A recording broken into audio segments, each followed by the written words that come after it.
아멘. 가룟 유다의 최후라는 제목으로 이 시간 말씀을 전하도록 하겠습니다. 여러 사람들이 십자가를 볼 때 주로 어떤 생각을 하게 될까요? 여러분들은 만약 십자가를 보면은 그 십자가를 통해서 가장 먼저 떠오르는 것이 무엇이 있나요? 세상 사람들은 아마도 십자가를 보면은 기독교를 상징하는 로고 정도로 이렇게 생각을 할 것 같습니다. 십자가, 저 사람은 그리스도인이다, 아니면 저기는 교회를 뜻하구나라고 이렇게 생각을 할 거라 생각을 할 겁니다. 거기에 비해서 역사를 좀 아는 사람들은 십자가를 보면은 로마 사람들이 예전에 사용했던 처형대다라고 이렇게 생각을 할 수도 있습니다. 물론 이들이 하는 생각, 이들이 하는 말들 그게 크게 잘못되진 않았습니다. 어떻게 보면은 십자가 기독교를 상징한다라고 이렇게 말할 수도 있고, 그런 다음에 실질적으로 역사적으로 봤을 때는 그것은 하나의 교수대로 이렇게 사용했던 것 역시 맞다는 것이죠. 그러면 믿는 사람들에게 있어 십자가는 어떤 의미를 지니게 될까요? 믿는 사람은 십자가를 보면은 아마도 하나님의 언약이 떠오를 거라 생각을 합니다. 이로 인해서 하나님께서 우리에게 구원을 약속해 주셨다는 그런 의미를 담을 거라 생각합니다. 그것 이외에도 우리가 십자가를 보면은 하나님의 사랑이다라고 이렇게 여길 수도 있게 됩니다. 십자가를 통해서 하나님께서는 우리를 얼만큼 사랑하셨는가를 보여주셨고, 십자가를 통해서 하나님께서 하나님의 모든 약속을 이루셨다는 것을 우리에게는 보여주셨습니다. 십자가라는 것은 물론 어떻게 보면은 유대 종교 지도자들이 예수님을 처형하기 위해서 사용된 도구는 맞습니다. 그리고 인간적인 시각에서 봤을 때, 세상적인 관점에 봤을 때 이들이 예수님을 죽이기 위해서 성공한 도구다라고 이렇게 여길 수를 있습니다. 하지만 우리가 믿음의 시각으로 봤을 때는 이 모든 것들 다 하나님의 공의 가운데 이루어진 것이고, 다 하나님께서 계획하신 일이 이루어졌다라는 것을 알 수가 있게 됩니다. 물론 말씀을 보면은 처음에는 이 종교 지도자들의 뜻대로 진행되는 것처럼 느껴지게 됩니다. 어제 말씀도 우리가 보았듯이 예수님을 공의 앞에 세우고 사람들 앞에 세워가지고 그의 유죄에 대해서 이렇게 나름대로 판결을 내릴 수 있는 죄목을 찾았습니다. 그런데 오늘 말씀을 보시더라도 여전히 이들이 예수님을 처형하는데 어려움을 겪고 있었습니다. 새벽에 모든 대제사장들과 백성들이 모여가지고 예수님을 죽이려고 아직까지 의논을 하고 있었던 것을 볼 수가 있습니다. 이들이 아직까지 의논을 해야 됐던 이유는 물론 유대 법에 의해서는 어떻게 해서든지 처형을 강행할 수 있는 그런 조건은 찾았습니다. 그런데 이들이 이렇게 자기네들이 예수님을 처형하다 보면은 문제가 발생할 수 있다는 것을 알았고, 무엇보다도 자신들이 이렇게 예수님을 처형하는 것은 그때 당시 법으로서는 그들이 행할 수가 없었기 때문에 아직까지는 이런 의논 단계에 있었던 것을 보게 됩니다. 여러분들도 아시다시피 이때 당시 이스라엘 로마로부터 점령을 당하였고, 그런 다음에 로마 법에 의해서는 이 유대인들은 자신들이 이렇게 사형을 집행을 할 수 없었던 그런 법이 있었던 것이었죠. 무엇보다도 지금 인기 절정이었던 예수님 자신들이 만약 처형을 하기 시작하면은 사람들이 그것을 반발을 여길 것이고, 무엇보다도 자신들이 처형했다는 그런 안 좋은 이미지가 형성이 될 수가 있었기 때문에 직접적으로 이렇게 처형을 하기를 원치 않았던 것이었죠. 그래가지고 어떻게 해서든지 로마의 법에 의해서 로마인들이 그를 죽이는 것으로 하면서 자신들은 여전히 착한 사람, 선한 사람, 거기에 비해서 예수님을 죽인 것은 결국에는 로마 법에 의해서 어쩔 수 없이 죽였다라는 그런 각본을 짜기를 원했던 것이었죠. 자신들의 옳음을 나타내려고 이렇게 온갖 노력을 했는데, 이 말씀을 보시더라도 이 종교 지도자들 바르게 하는 것 하나도 없었습니다. 물론 그들이 죄목은 신성모독이라고 해서, 신성모독 자체는 모세오경의 말씀에 의해서는 이렇게 처형을 할 수가 있었습니다. 하지만 이 신성모독이라는 것도 그들이 주장하는 그런 범주 안에서 있는 것이 아니라, 그것은 어떻게 보면 자신들이 만들어낸 그 새로운 그냥 자신들의 구전 율법을 통해서 이렇게 이것이 신성모독이라고 이렇게 정하였고, 무엇보다도 하나님께서 율법을 주셨을 때는 어떻게 해서든지 그 율법으로서 한 사람을 살리기 위해서 주신 것인데, 이들은 정작 그 율법으로 어떻게 하면 사람을 처형하려고 이렇게 반대로 적용을 하였던 것이었죠. 그것뿐만이 아니라 만약 이렇게 재판을 치른다라고 하면은 특히 사형이라는 판결이 나온다고 하면은 그 사형은 당일날 집행을 할 수가 없게 되었습니다. 만약 오늘 판결이 사형이다라고 하면은 최소한 2, 3일 동안 그 사람에게 시간을 줘가지고 다시금 변론을 할 수 있는 시간을 줘야 됐었는데도 불구하고 이들은 판결이 나오자마자 바로 그 사형을 집행하려고 온갖 수법을 동원을 하였던 것이었죠. 이런 차원에서 보더라도 이들은 바른 방법으로는 이렇게 예수님을 처형을 하지는 않았던 것을 알 수가 있습니다. 그것 이외에도 본인들이 지금 당장 예수님을 로마 법정에다 세운다고 하더라도 예수님께서는 사형을 선고받을 만한 그런 죄목이 없었던 겁니다.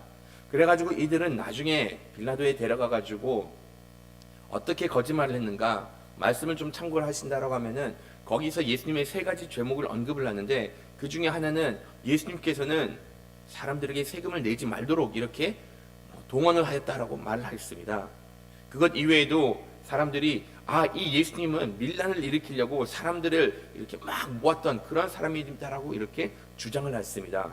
그리고 나서 예수님 자기가 왕이라고 이렇게 주장을 하면서 이 사회의 질서를 무너뜨렸다라고 해서 이런 죄목을 같이 이야기를 하였던 것이었죠.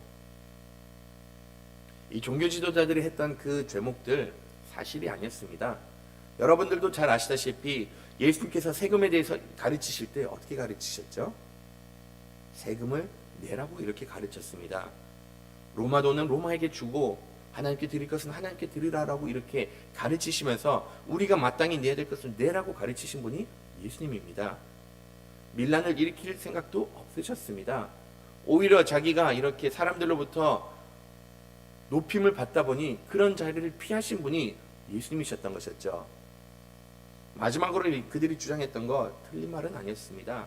하나님의 아들이라고 이렇게 이야기를 하고 유다의 왕이다라고 끝내는 이렇게 주장을 하셨는데 그것을 주장한다고 하더라도 그것은 로마 법에는 문제가 되지 않았던 것이었죠.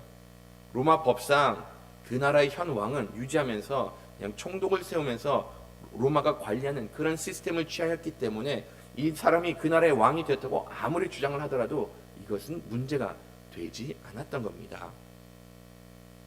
죄목을 찾지 못하다 보니까는 거짓을 동원을 해가지고 이렇게 예수님을 고발을 했는데 그 고발조차도 맞지가 않았던 것을 이렇게 볼 수가 있다는 것이죠.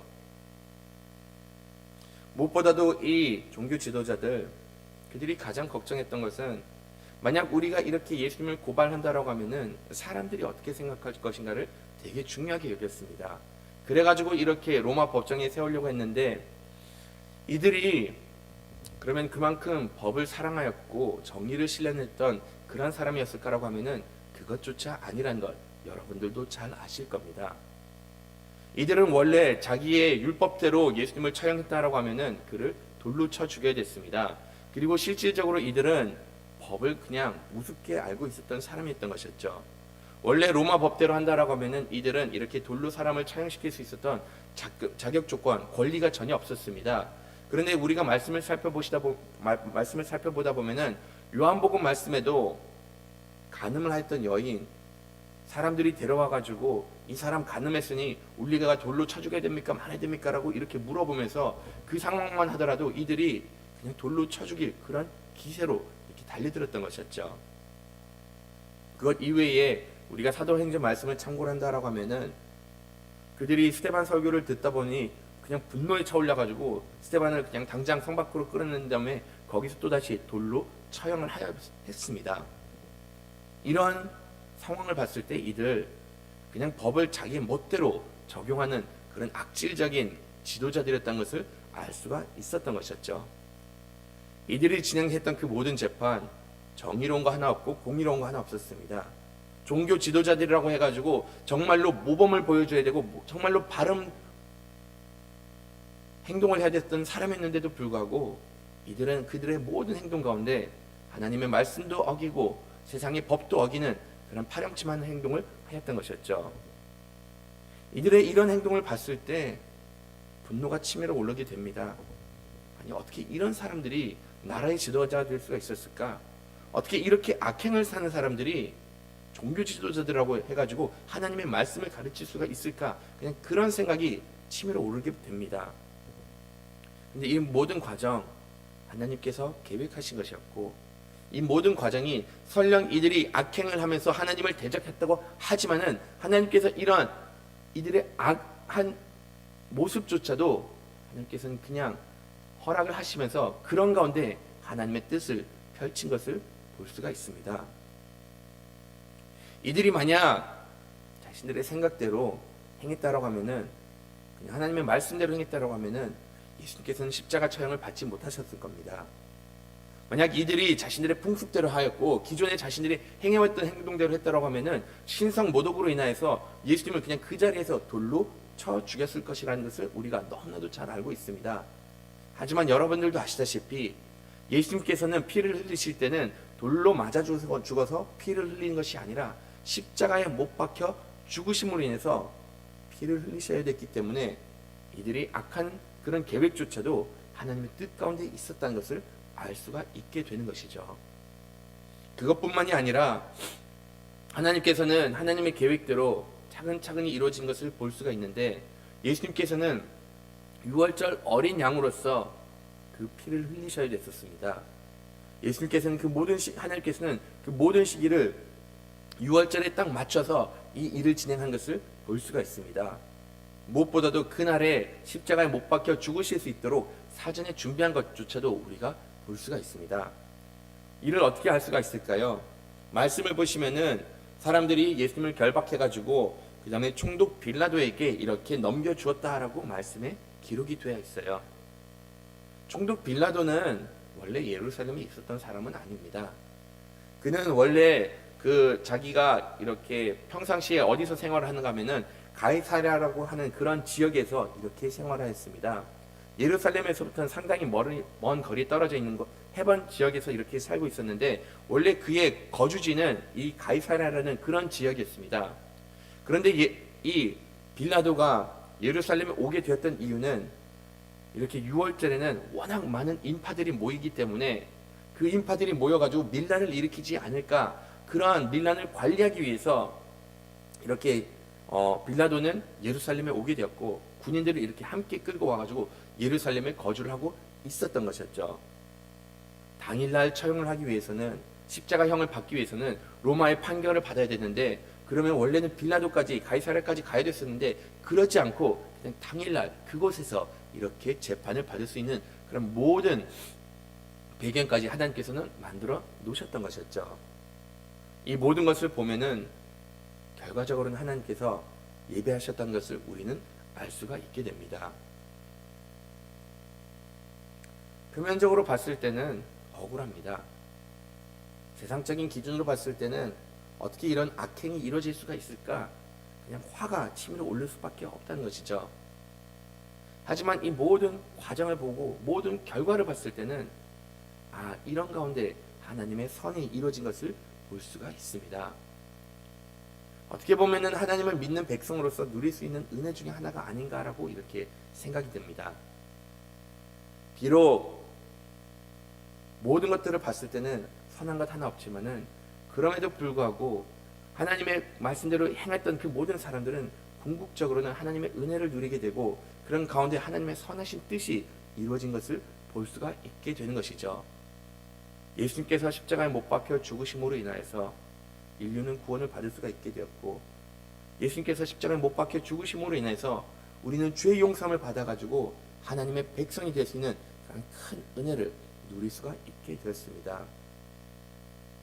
이것이 우리가 하나님의 은혜를 알고 모르는 것의 가장 큰 차이라고 생각을 합니다. 세상 사람들은 하나님의 은혜를 모릅니다. 그다음에 하나님의 선하신 뜻을 바라볼 수 있는 능력조차 없습니다. 그러다 보니까는 일어나는 현상에 대해서 그들이 오직 할 수 있는 것, 불평과 불만을 품으면서 왜 이런 일들이 일어날까 하고 원망밖에 할 수가 없다는 것이죠. 자신들의 행동에 대해서 나중에는 후회를 하게 되는데, 믿는 사람들은 이와 다르답니다. 만약 내가 하나님의 말씀대로 따라 살고 하나님의 사랑 가운데 거하고 하나님의 말씀을 어기지 않는다라고 하면은 비록 내가 삶의 어려움을 겪을 수는 있지만은 하나님께서 우리를 그런 가운데 선한 길로 인도하여 주시고 정말로 궁극적인 악으로서부터는 우리를 지켜주시는 분이심을 이렇게 약속을 해주셨습니다. 우리가 하나님을 믿음으로 인해서 그리스도를 영접하고 이 모든 상황이 하나님의 주도하에 아래 있다는 것을 믿음으로 인해서 아무리 어려운 상황 가운데서도 좌절하지 않고 낙심하지 않고 오히려 하나님께 감사와 찬양을 드릴 수가 있게 된다는 것이죠. 조금 전에 언급했던 스테반 집사님, 돌로 맞아 죽었을 때 그는 그런 가운데 자기를 돌로 치는 사람들을 저주하지 않았습니다. 욕설 퍼붓지 않고 하나님께 원망하지 않았습니다. 오히려 그리스도, 하나님 우편에 계시는 그리스도를 바라보면서 오히려 하나님께 영광을 돌리면서 그들의 죄를 이렇게 용서하는 그런 놀라운 자비의 모습을 보여주었습니다. 이 모든 것이 가능한 것은 이 상황이 하나님께서 주도하고 계신다는 확신이 있었기 때문에 그런 믿음의 고백을 할 수가 있었던 것이었죠. 이 모든 상황 좋아 보이지는 않지만은 세상의 눈으로서는 저주이고 불의다라고 이렇게 생각을 하지만은 이 모든 상황은 하나님께서 계획하신 것이고 이 모든 상황 가운데서 하나님의 영광이 드러나는 것을 하나님께서 우리에게 말씀을 해주십니다. 매일성경 첫 번째 단락 한번 좀 같이 읽어보도록 하겠습니다. 신성 모독죄를 결의했지만 대제사장들과 장로들은 밤새 예수님을 죽일 방법을 모의했습니다. 유대 법정에는 사형을 선고할 권리가 없고 로마 법정에 넘겨도 종교적인 죄목이 사형을 선고할 만큼 심각한 일이 아니기 때문입니다. 그들이 한 일은 죄를 찾아내는 것이 아니라 만들어내는 것입니다. 하지만 하나님이 이 아들을 죽임에 내어주지 않으셨다면, 또 아들이 순종하여 죽음에 나아가지 않으셨다면 아무리 증인을 세우고 계략을 짜낸들 그들은 예수님에게 손 하나 댈 수 없었을 것입니다. 그러니 승리를 환호하는 일에 부러워하지 말고 세상이 실패라고 조롱하는 일에 절망하지도 맙시다. 이렇게 하나님께서는 모든 것을 준비하셨고 하나님께서는 모든 것을 하나님의 뜻 가운데 이루시다 보니 하나님의 백성으로서는 이루어진 그 모든 일에 감사를 하게 됩니다. 하지만 그 일을 깨닫지 못하는 사람 자신의 일에 대해서 후회를 할 수밖에 없다는 것이죠. 오늘 말씀을 보시면은 유다가 자기가 하는 일에 대해서 죄책감을 느꼈다라고 이렇게 이야기합니다. 본인이 예수님을 팔아가지고 예수님께서는 그래도 그 상황에서 어떻게 해서든지 벗어날 거라는 그런 기대감은 있었던 것 같아요. 지금까지 예수님 능력을 보여주셔서 아무리 자기를 죽이려고 했던 사람 이렇게 잘 도망 나오셨는데 어떻게 보면 유다도 이런 일이 또다시 벌어질까라는 그런 기대를 가졌는지 않은지 기대를 가졌는 것도 다였습니다. 이렇게 그런데도 불구하고 예수님께서 힘없이 잡히는 것을 보고 이렇게 처형에까지 처하는 것을 보다 보니까는 본인이 지금 자기의 한 행동에 대해서 이렇게 후회를 하면서 끝내는 그 대제사장들에게 돌아가가지고 내가 다시 너희들에게 돌려주고 나는 이유가 상관이 없다라고 이렇게 이야기할 정도로 본인이 한 일에 대해서 후회를 한 것을 볼 수가 있습니다. 저는 이 유다의 행동에 대해서 그냥 몇 가지 이렇게 말씀이 생각이 나더라고요. 유다가 이렇게 행동을 하게 되었던 배경, 물론 좀 전에 말씀드렸던 것처럼 그의 생각과 그의 계산과는 다르게 진행이 돼가지고 이렇게 행동을 했다라고 말할 수도 있습니다. 하지만 그가 이렇게 행동을 했던 것은 어떻게 보면은 예수님께서 행하신 그 모든 것에 대해서 반사적으로 일어난 것이 아닌가라고 이렇게 받아들일 수가 있다는 것이죠. 유다는 3년 동안 예수님과 가장 가까이 지냈던 예수님의 제자였습니다. 그리고 우리가 주일 말씀을 통해서 알다시피 비록 예수님께서는 유다가 자기를 팔 거라는 것을 알았는데도 불구하고 그에게 이렇게 막대하지는 않으셨습니다. 이런 일관성된 예수님의 모습을 보고 그가 지금까지 가르쳤던 모든 가르침과 마지막 때에 그의 일관성된 행동을 보다 보니까는 그도 어떻게 보면은 자신의 잘못을 깨닫게 되었던 것이었죠. 무엇보다도 만약 3년 동안 유다가 그렇게 만약 푸대접을 받았다라고 하면은 그는 본인에 대해서 행동을 반성하지도 않고 후회하지도 않았을 텐데 지금까지 본인이 받아왔던 사랑이 있었기 때문에 지금까지 예수님께서 그에게 대하셨던 대우가 있었기 때문에 본인은 그런 모든 것들을 떠오르면서 끝내는 본인의 행동에 대해서 이렇게 후회를 하고 돈을 돌려주었던 것이었죠. 물론 그 돈을 대제사장들은 받아들이지 않았고, 그런 다음에 그 모든 가운데서 끝내는 결과는 좋지 않게 일어난 것을 볼 수가 있게 됩니다. 유다는 자신의 행동에 대해서 후회를 하였습니다. 하지만 이 후회는 그냥 후회에 그친 것밖에 되지 않았던 것이었죠. 후회라고 해가지고 그는 회개한 것은 아닙니다. 말씀을 통해서도 우리가 이것을 볼 수가 있게 되는데, 유다는 그가 행했던 그 모든 것을 후회하고 나서 끝내는 목을 매달고 이렇게 본인의 목숨을 끊는 안타까운 결말을 맞이하게 되었습니다.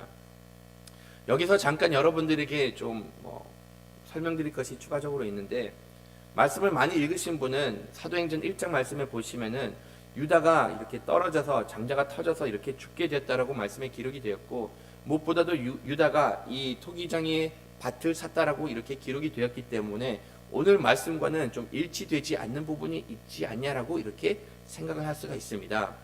근데 여기에 대해서는 이 모든 것이 이것 역시 하나님의 계획 아래 이루어진 것을 보게 됩니다.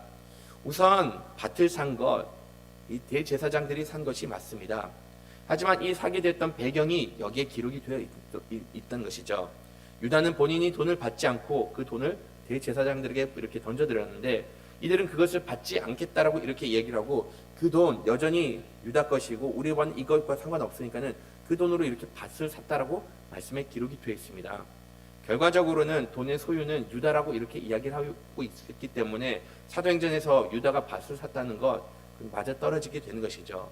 무엇보다도 사도행전에서는 그가 떨어져서 창자가 터졌다라고 이렇게 얘기를 하는데, 많은 학자들이 이렇게 보기에는 유다가 이렇게 나무에 목을 매달고 본인이 목숨을 끊었는데 그 모든 과정 가운데서 그냥 줄이 끊어졌던지 나무가 부러졌다라고 이렇게 봐가지고 끝내 그는 떨어지면서 낙사를 했다라고 이렇게 보고 있다는 것이죠.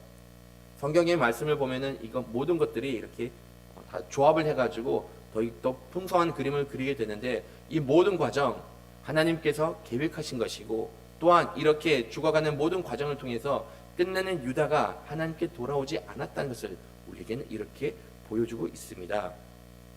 어떻게 보면은 유다의 결말 너무나도 안타깝다고 생각할 수가 없고, 그 모든 과정을 봤을 때는 정말로 안쓰럽다라는 생각이 들 수가 있습니다. 하지만 그렇게만 생각할 수가 없는 것이 베드로 역시 이와 비슷한 과정을 겪게 되었습니다. 베드로 역시 하나님을 배신하였고 부인하였고, 베드로는 심지어 예수님으로부터 사탄아 나에게 물러가라고 이렇게 들을 정도로 아주 심한 말을 이렇게 듣게 되었습니다. 물론 유다도 이와 비슷한 말을 듣게 됐는데, 이 모든 두 사람들을 봤을 때 이들 거의 비슷한 과정을 겪게 되었던 것이었죠. 그런데도 불구하고 베드로 같은 경우는 본인이 한 일에 대해서 잘못을 구하고 다시금 예수님께 돌아왔습니다. 거기에 비해서 유다는 그냥 자기의 갈 길을 가버리게 되었던 것이었죠. 베드로는 본인의 한 일에 대해서 회개를 한 것인 반면, 유다는 단지 세상적인 관점으로서 후회를 하면서 모든 사건이 끝난 것을 볼 수가 있습니다. 이것은 고린도후서 말씀에 기록이 되어 있는데, 고린도후서 7장 10절 말씀을 보시면은 하나님의 뜻대로 하는 근심은 후회할 것이 없는 구원에 이르게 하는 회개를 이루는 것이요, 세상의 근심은 사망을 이루는 것이라 라고 이렇게 말씀에 기록이 되어 있습니다. 유다는 이런 모든 가운데 하나님의 뜻을 바라보지 못하다 보니 본인의 일에 대해서 후회를 하게 되고 끝내는 이렇게 끔찍한 결말을 맞이하게 됩니다. 거기에 비해서 베드로 같은 경우는 그리스도의 사랑을 알았기 때문에, 하나님의 그 모든 놀라운 뜻을 바라보았기 때문에 단지 후회로만 그치는 것이 아니라 진정 회개를 하면서 다시금 주님 앞에 나올 수가 있게 되었던 것이었죠. 하나님께서는 우리에게 이렇게 하나님의 사랑을 보여주셨습니다. 하나님의 약속을 우리에게 보여주셨습니다. 그러면 하나님께서 우리로부터 요구하는 것은 완벽하라는 것을 이렇게 요구하는 것이 아니라 끝까지 하나님을 사랑을 붙들라라고 이렇게 말씀을 해주고 계십니다. 때로는 우리가 넘어질 때도 있고, 때로는 우리가 이해가지 못하는 상황을 경험할 때가 있지만은, 그럼에도 불구하고 이런 가운데 하나님의 사랑이 여전히 있으니 다른 데서 방황하지 말고 오직 나의 사랑을 붙들면서 나의 은혜를 누리라고 이렇게 말씀하셨습니다. 지금 우리가 살고 있는 이 시기, 여러 가지 어려움이 있지만은 그럼에도 불구하고 우리가 만약 하나님의 말씀 가운데 거하고 하나님 사랑 안에 거하고 있다라고 하면은 그 모든 것들을 이길 수 있는 능력을 더해 주시고 예수님께서 이 땅에 오신 것처럼 우리는 모든 상황에서 구원해 주신 분이 하나님이심을 믿고 나아가기를 간절히 바라겠습니다. 매일 성경 두 번째 단락 읽고 마치도록 하겠습니다. 유다는 예수님에게 죄가 없다는 것을 알고 자신을 뉘우치고 예수님을 팔아넘긴 대가로 받은 돈을 돌려줍니다. 그리고 스스로 목숨을 끊습니다. 베드로와 유다는 둘 다 예수님의 예언대로 배신하거나 부인했다. 둘 다 후회했지만 한 사람은 그 큰 자취를 남겼고 다른 한 사람은 씻을 수 없는 큰 오점을 남겼습니다.